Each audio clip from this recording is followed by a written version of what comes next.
అప్పుడు అప్పుడు మీకు ప్రతిరోజు పండుగ. కట్టుకొని వచ్చి పక్కన కొట్టుకొని చదువుతావు నీతి వచ్చారు ఏం సాధించారా మీరు? అందరూ చచ్చిపోయారు కానీ నీకేం బాగా చదువుతావు. మేము ఇక్కడ చచ్చేది మా పిల్లలు. ఎకరం వరి నాటితే 20 బస్తాలు కూడా రావాలి, గిట్టుబాటు కూడా రాదు. ఏం చేయమంటే అందుకోక దీంట్లో అర్థం కాకపోవటానికి ఏముందయ్యా, నేను చెప్తాను రండి. అప్పుడెప్పుడు దశాబ్దాల క్రితం దున్నేవాడిదే భూమి అన్నాయి ఆనాటి ప్రభుత్వాలు.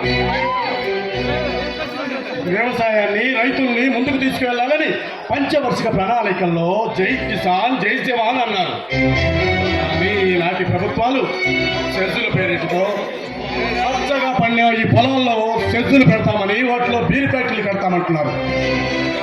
ఇదేమి అంటే ఇదంతా కలిసి పారిశ్రామిక విప్లవం అంటున్నారు, డెవలప్మెంట్ అంటున్నారు. డెవలప్మెంట్ డెవలప్మెంట్ డెవలప్మెంట్ ఎక్కడుంది డెవలప్మెంట్? ఎక్కడుందో నేను చెప్పమంటారా? మీ పొలాలు లాక్కొని ఆ పొలాల్లో బీరు ఫ్యాక్టరీ పెడితే ఆ ఫ్యాక్టరీ గేటు దగ్గర మీరు వాచ్మెన్లుగా ఉంటారే, అప్పుడు ఉంటుంది ఆ డెవలప్మెంట్.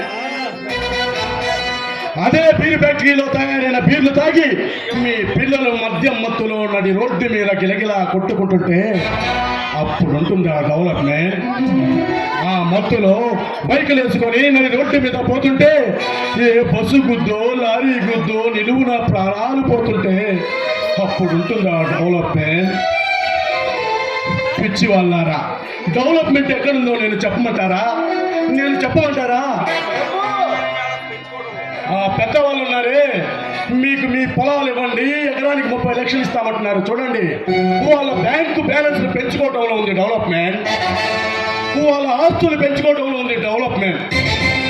ఇది మీకు అర్థం కాక పిచ్చి వాళ్ళలాగా తిరుగుతున్నారు. పనులు చేసి అర్థంగారు అమ్ముకొని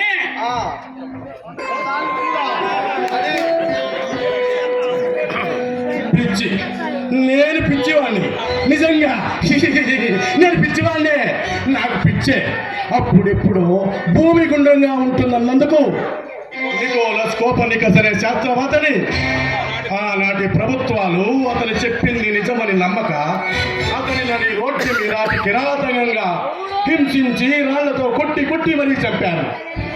అయినా ఈ దేశంలో మంచి చెప్పేవాడు, నిజం చెప్పేవాడు ప్రతి ఎప్పటికీ కూడా పిచ్చివాడే పిచ్చివాడే పిచ్చివాడే. అందుకే నేను కూడా పిచ్చివాడిని ఇలా రోడ్ల మీద పాటలు పాడుకుంటూ తిరుగుతున్నాను. పిచ్చివాడే.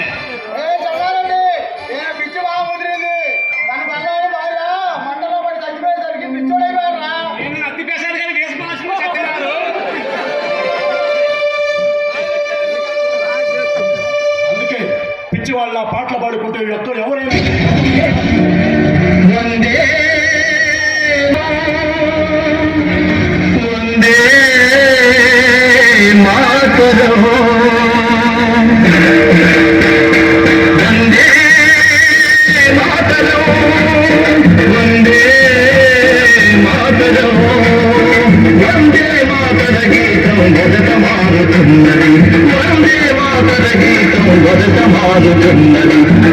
మారుతున్నది ఆచరం మారుతున్నది, మారుతున్నది ఆచరం మారుతున్నది.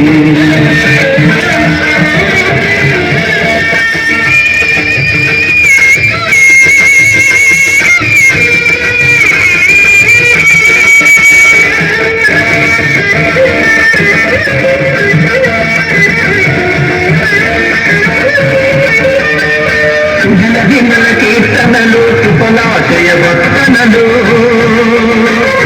సుజల విమల కీర్తనలు సుఫలాశయ వర్తనలు. జలం లేక ఫలం లేక జనం జండుతున్నది, భరయత శీతల పదతో మన భావన బాగున్నా కంటి కంటిలో తెలియని మంట బదులుతున్నది, తరం మారుతున్నది ఆచరం మారుతున్నది, తరం మారుతున్నది ఆచరం మారుతున్నది. వందే మాతరం, వందే మాతరం.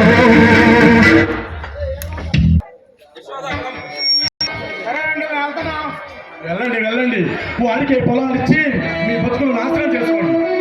పెద్దన్న, ఏంటి పెద్దన్న, ఎప్పుడు చూసినా నీ గొంతులో ఏదో ఏదో దేశము కోపము అన్ని కలవాల్సి ఉన్నది వచ్చినట్టు ఉంటుంది. ఎందుకు పెద్దన్న? ఇవన్నీ నీకు చెప్పినా అర్థం కావలేదు చిన్నమ్మ. అదేంటి పెద్దన్న, ఎప్పుడు ఏదో ఒకటి పాడి డాన్సులు చేస్తూ ఎగురుతూ ఉంటావు. అసలు ఏంటో నాకేం అర్థం కావట్లేదు. నీకెవరు లేరా? నాకెందుకు లేరమ్మా, ఆ కటారి కృష్ణ గారి రౌడీజానికి బలైపోయిన బ్రతుకులమ్మా మావి, బలైపోయిన బ్రతుకులు. అయినా అవన్నీ నీకెందుకులేమ్మా. అమ్మా యశోదమ్మా, ఆకలిగా ఉంది తల్లి, ఒక్క ముద్ద అన్నం పెట్టమ్మా.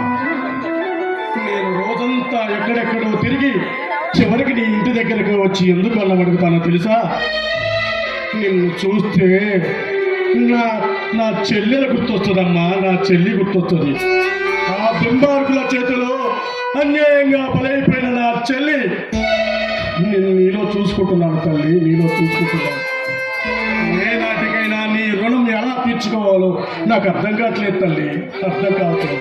మన ఇద్దరి మధ్య రుణాలు ఎందుకులే పెద్దన్న. మర్చిపోయిన మాటల్లో పడి సాయంత్రం పాయసం కూడా చేస్తాను, వచ్చి మర్చిపోకుండా తినేసి వెళ్ళు, సరేనా? తప్పకుండా అమ్మా, తప్పకుండా. సరే పెద్దన్న. నిన్ను నూరేళ్ళు చల్లగా ఉండు తల్లి. అమ్మా సాయంత్రం వస్తాను, మర్చిపోకుండా అటుకుల పాయసం చేస్తావు కదూ? చేస్తాను పెద్దన్న. సరే, జాగ్రత్త. సరే అమ్మా, సరే.